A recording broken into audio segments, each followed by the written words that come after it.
ఇక అగ్రరాజ్యం అమెరికాలో మరోసారి షట్డౌన్ మొదలైంది. కీలకమైన బిల్లుల విషయంలో రిపబ్లికన్, డెమోక్రటిక్ల మధ్య పొంతన కుదరకపోవడంతో సెనెట్ తాత్కాలిక నిధుల బిల్లును తిరస్కరించింది. దీంతో మరి కాసేపట్లో ఫెడరల్ సేవలు నిలిచిపోయాయి. సభలో రిపబ్లికన్ తాత్కాలిక నిధుల బిల్లును ప్రవేశపెట్టగా డెమోక్రాట్లు ఆరోగ్య బీమా సబ్సిడీల పొడిగింపుకు డిమాండ్ చేశారు. అధికార పార్టీ నేతలేమో హెల్త్ ఇన్సూరెన్స్ అంశాన్ని వేరుగా చర్చించాలని అంటున్నారు. ఇక ఇరు వర్గాల మొండి పట్టుదలతో తాత్కాలిక నిధుల బిల్లు ఆమోదం పొందలేదు.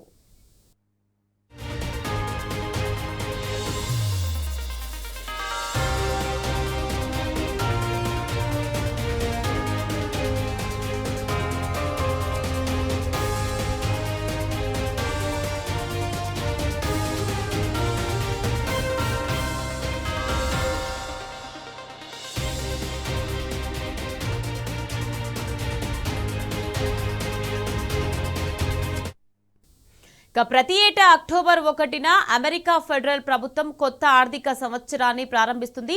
ప్రభుత్వం నడపడానికి కావాల్సిన నిధులను కాంగ్రెస్ ద్వారా ఆమోదింపజేసుకోవాలి. కానీ ఈసారి నిధుల బిల్లు ఆమోదం పొందలేదు. ప్రభుత్వం వద్ద ఖర్చు చేయడానికి అధికారిక నిధులు లేవు. నిధుల కొరతతో తాత్కాలికంగా సేవలు నిలిపివేయాల్సిన పరిస్థితి ఏర్పడింది. ఇది ప్రజలపై, ఆర్థిక వ్యవస్థపై, అంతర్జాతీయ సంబంధాలపై కూడా ప్రభావం చూపనుంది. ఇప్పటికే వైట్ హౌస్ కూడా ఫెడరల్ ఏజెన్సీలకు షట్డౌన్ ప్రణాళికలు అమలు చేయమని ఆదేశించింది.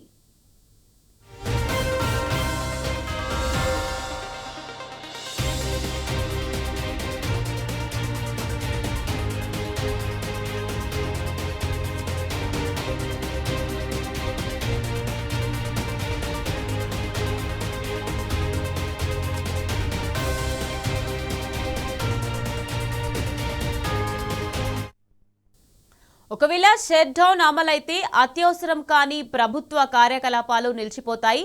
లక్షలాది ప్రభుత్వ ఉద్యోగులు తాత్కాలికంగా సెలవులపై వెళ్లాల్సి వస్తుంది. అనేక సామాజిక సంక్షేమ పథకాల చెల్లింపులు ఆగిపోతాయి.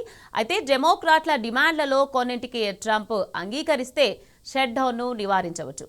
కానీ ఆ దిశగా ట్రంప్ ఎలాంటి చర్యలు తీసుకోకపోవడంతో అమెరికాలో రాజకీయ సంక్షోభం మరింత పెరిగే అవకాశాలు కనిపిస్తున్నాయి.